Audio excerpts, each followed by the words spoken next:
بسم اللہ الرحمن الرحیم۔ اللهم صل على سيدنا ومولانا محمد افضل صلواتك بعدد معلوماتك وبارك وسلم وصل عليه۔ بسم اللہ الرحمن الرحیم۔ عزیز طلبہ کرام، ہماری زیر تدریس کتاب کا نام مختارات من ادب العرب ہے، اور بحمد اللہ تعالی آج اس کا پہلا سبق ہے جو کہ مشتمل ہوگا متعلقات ادب اور اس کتاب مختارات کی چند نمایاں خصوصیات پر۔ تو سب سے پہلے ہم شروعات کرتے ہیں متعلقات ادب سے۔ متعلقات ادب میں سب سے جو اول آتی ہے وہ علم ادب کی تعریف، پھر اس موضوع اور آخر میں غرض و غایت۔ لیکن اس سے پہلے ہمیں لفظ ادب کی تحقیق درکار ہوگی کہ لفظ ادب لغوی اعتبار سے کسے کہتے ہیں، اصطلاحی اعتبار سے کسے کہتے ہیں، کن کن ابواب سے اس کا استعمال ہوتا ہے، تو یہ جاننا ہمارا بہت ضروری ہے۔ ادب لغوی اعتبار سے مختلف ابواب سے اس کا استعمال ہوتا ہے، باب ضربہ سے بھی ہو سکتا ہے، باب کرمہ سے بھی ہوتا ہے، تفعیل، مفاعلہ، باب افعال، استفعال، ان سارے ابواب سے ہوتا ہے۔ لیکن اب دیکھنا یہ ہے کہ ہر ایک باب سے اس کا ایک معنی آتا ہے تو وہ کس ترتیب سے آ رہا ہے۔ تو سب سے پہلے ہم لیتے ہیں باب ضربہ سے۔ باب ضربہ سے جب اس کا استعمال ہو تو اس کا مصدر ادبن آتا ہے، ادبن بسکون الدال، ضرب یضرب ضربن آتا ہے تو اس کا مصدر ادبن آئے گا، بمعنی دعوت کے لیے کھانا تیار کرنا یا دعوت دینے کے معنی میں۔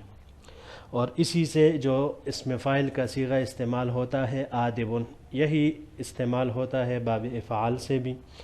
اور آدب اس شخص کو کہتے ہیں الداعی الی الطعام، یعنی آدب وہ ہے جو کھانے کی طرف بلائے۔ اور اس کے علاوہ جب ہم اس کو لے باب کرمہ سے تو پھر اس کا مصدر آئے گا ادبن، بمعنی ادب والا ہونا، اور اسی سے ادیب استعمال ہوتا ہے، ادیب جس کی جمع ادبا آتی ہے۔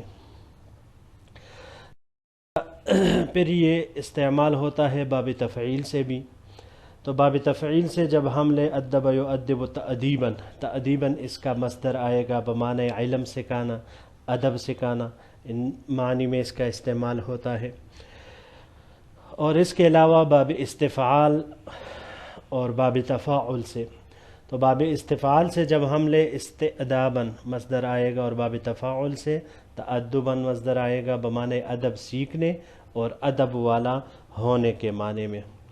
پھر معزز طلبہ کرام، اسی سے ایک لفظ مأخوذ ہے مأدبۃ، مأدبۃ جس کی جمع مآدب آتی ہے، اور یہ لفظ حدیث مبارک میں بھی اس کا استعمال ہوا ہے۔ مثال کے طور پر ایک حدیث مبارک ہے عبداللہ ابن مسعود رضی اللہ تعالیٰ عنہ کی۔ آپ رضی اللہ تعالیٰ عنہ حضور صلی اللہ علیہ وسلم کا یہ ارشاد نقل فرماتے ہیں ان ھذا القرآن مأدبۃ اللہ تعالی فی الارض فتعلموا من مأدبتہ۔ ترجمہ اور مفہوم حدیث کچھ یوں ہے کہ یہ قرآن زمین میں اللہ کی دعوت کا پیغام ہے، لہٰذا تم اس سے علم سیکھو۔ تو یہاں پر قرآن پر مأدبۃ کا اطلاق یعنی بلانے کے معنی میں کیا گیا ہے، دعوت دینے کے معنی میں کیا گیا ہے، کہ جس طرح کھانے کی طرف لوگوں کو بلایا جاتا ہے، تو اس طرح اس حدیث مبارک میں آپ صلی اللہ علیہ وسلم نے قرآن کی طرف لوگوں کو بلایا ہے کہ آپ اس سے سیکھو۔ اس کے بعد ہم آتے ہیں اس کی اصطلاحی تعریف کی طرف کہ ادب کسے کہتے ہیں، علم ادب کیا ہے۔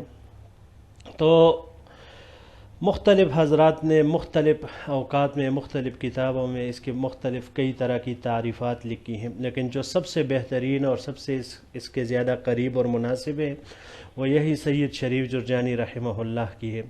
یہ تعریف انہوں نے اپنی کتاب تعریفات میں لکھی ہے۔ وہ فرماتے ہیں کہ یہ ہوا علم یحترز بہ عن الخلل فی کلام العرب لفظا و کتابتا، یعنی علم ادب وہ علم ہے جس کے ذریعے انسان کلام عرب میں لفظی اور تحریری غلطی سے بچ سکے یا محفوظ رہ سکے. یہ انہوں نے وہاں پر لکھا ہوا ہے. تو اس سے معلوم ہوا کہ علم ادب کے ذریعے سے ہی انسان عربی کلام پر بھی قادر ہوگا اور عربی تحریر کتابت پر بھی قادر ہوگا. تو جو بھی کلامی اعتبار سے لفظی اعتبار سے عربی میں کام کرنا چاہتے ہیں کلامن، تو لہٰذا ان کے لیے ضروری ہے علم ادب پر عبور حاصل کرنا. اور اسی طرح جو تحریرات کے ذریعے سے کتابت کے ذریعے سے اپنے مقالات کے ذریعے سے عربی میں کچھ کام کرنا چاہتے ہیں تو ان کے لیے بھی ضروری ہے یہ علم ادب پر عبور حاصل کرنا. یہ ایک تعریف انہوں نے کی ہے. دوسری ان کے قریب تعریف علامہ ابو زید انصاری رحمہ اللہ نے تاج العروس میں فرمائی ہے. آپ فرماتے ہیں کہ بھئی کل ریاضت محمودت یتخرج بها الانسان فی فضیلت من الفضائل، ہر ایک اچھی ریاضت جس کے ذریعے انسان کسی خوبی یا وصف سے متصف ہو سکے، بس یہ علم ادب کی انہوں نے اصطلاحی تعریف کی ہے. یہ علم ادب کہلاتی ہے کہ اس کے ذریعے سے انسان یہ کسی اچھی خوبی اور صفت سے وہ متصف ہو سکتا ہے اگر وہ اس میں کوشش کرے. اور بعینہ یہی وجہ اس علم ادب کی وجہ تسمیہ بھی بن سکتی ہے، کیونکہ اس کے ذریعے سے انسان اپنے کلام کے ذریعے سے وہ محمود بن سکتا ہے، قابل تعریف وہ بن سکتا ہے، صفات والا محامد والا وہ بن سکتا ہے. تو یہ اصطلاحی تعریف ہوئی اس کی. اب آگے آتے ہیں موضوع کی طرف. علم ادب کا موضوع، تو اس کے بارے میں علامہ ابن خلدون رحمہ اللہ اپنے مشہور کتاب تاریخ ابن خلدون کے مقدمہ میں فرماتے ہیں کہ یہ علم ادب اس کا موضوع ھذا العلم لا موضوع له ينظر فی اثبات عوارضه او نفیها، یعنی اس علم کا کوئی موضوع نہیں ہے جس کے عوارض ذاتیہ کے اثبات یا نفی سے بحث کی جائے. اس تعریف کے علاوہ اگرچہ بعض حضرات نے اس موضوع کے تعین کے علاوہ دوسرے حضرات نے بتکلف کوئی اور موضوع اس کے لیے بنانے کی کوشش کی ہے، لیکن وہ ایک تکلف کے سوا اور کچھ نہیں ہے. یہی وجہ ہے کہ شیخ الادب حضرت مولانا اعزاز علی صاحب رحمہ اللہ نے علامہ ابن خلدون رحمہ اللہ کی اس تعریف کو درست قرار دیا ہے. جو بعض حضرات تکلفاً اس کے لیے کوئی موضوع بنانے کی فراق میں ہیں تو وہ فرماتے ہیں کہ بھئی اس کا موضوع نظم و نثر ہے، بعض کچھ اور فرماتے ہیں، بعض کچھ اور فرماتے ہیں، لیکن وہ تکلفات سے خالی نہیں ہے. تو سب سے بہتر قول یہی. اب تیسرے نمبر پر آتے ہیں غرض و غایت کی طرف، یعنی مقصد کی طرف، کہ اس علم ادب اس کا مقصد کیا ہے، غرض و غایت کیا ہے اس کی. تو علم ادب اس کے بارے میں بھی علامہ ابن خلدون رحمہ اللہ اپنی کتاب تاریخ ابن خلدون کے مقدمے میں فرماتے ہیں وَإِنَّمَا الْمَقْصُودُ مِنْهُ ثَمَرَتُهُ، علم ادب سے مقصود اس کا ثمرہ ہے. اور اس کا ثمرہ کیا ہے؟ وَهِيَ الْإِجَادَةُ فِي فَنِّ الْمَنظُومِ وَالْمَنْصُورِ عَلَى أَسَالِيبِ الْعَرَبِ وَمَنَاحِيهِمْ، کہ اس کا ثمرہ عرب کے طرز و انداز اور عرب کے ہی اسلوب کے مطابق منظوم کلام اور منصور کلام، یعنی نظم اور نثر دونوں میں مہارت کا نام ہے. مقصد علم ادب کا یہی ہوا کہ علم ادب سے مقصود اس کا ثمرہ ہے، اور اس کا ثمرہ عرب کے طرز و انداز و اسلوب کے مطابق نظم و نثر میں مہارت کا نام ہے. نظم و نثر منظوم کلام جو اشعار، ابیات، نظم و غزل وغیرہ پر مشتمل ہوتے ہیں، جیسے اس کتاب مختارات کا جز ثانی ہے. اور یہ جو پہلا جز اول ہم انشاءاللہ پڑھیں گے ابھی، تو یہ کلام منصور ہے، یعنی نثر پر مشتمل ہے. تو یہی منصور اور منظوم کلام کہلاتا ہے. اب معزز طلباء کرام، اس کے بعد آتے ہیں ہم چوتھے نمبر پر اس کتاب مختارات کی چند نمایاں خصوصیات کی طرف، کہ اس کتاب میں بہت اعلیٰ خصوصیات اور صفات موجود ہیں، لیکن اس سے فائدہ اٹھانے کے لیے اس سے واقف ہونا ضروری ہے. تو یہاں پر ہم کچھ اس کے احوال، یہ خصوصیات آپ کے سامنے پیش کریں گے انشاءاللہ العزیز.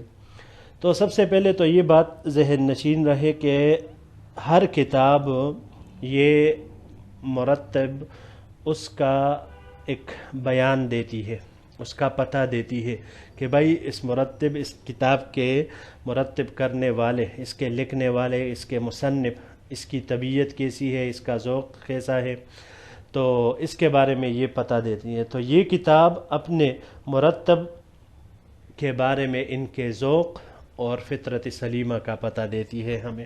آگے چل کر انشاءاللہ آپ حضرات کو اس کے بارے میں خوب یہ بات روز روشن کی طرح واضح اور عیا ہو جائے گی۔ تو سب سے پہلے اس کتاب کی بنیادی خاصیت یہ ہے کہ علامہ ابو الحسن علی ندوی رحمہ اللہ یعنی مصنف رحمہ اللہ نے قدیم و جدید ادب کا ایک ایسا حسین امتزاج اور ایک ایسا زبردست گلدستہ مرتب فرمایا ہے کہ جس کے پڑھنے سے نہ صرف یہ کہ انسان کے روح میں تازگی آتی ہے بلکہ اس کے ساتھ ساتھ اس کے کلام میں بھی شائستگی وہ آتی ہے، اور اس کے ساتھ ساتھ انسان اپنی ماضی سے بھی روشناس ہو جاتا ہے۔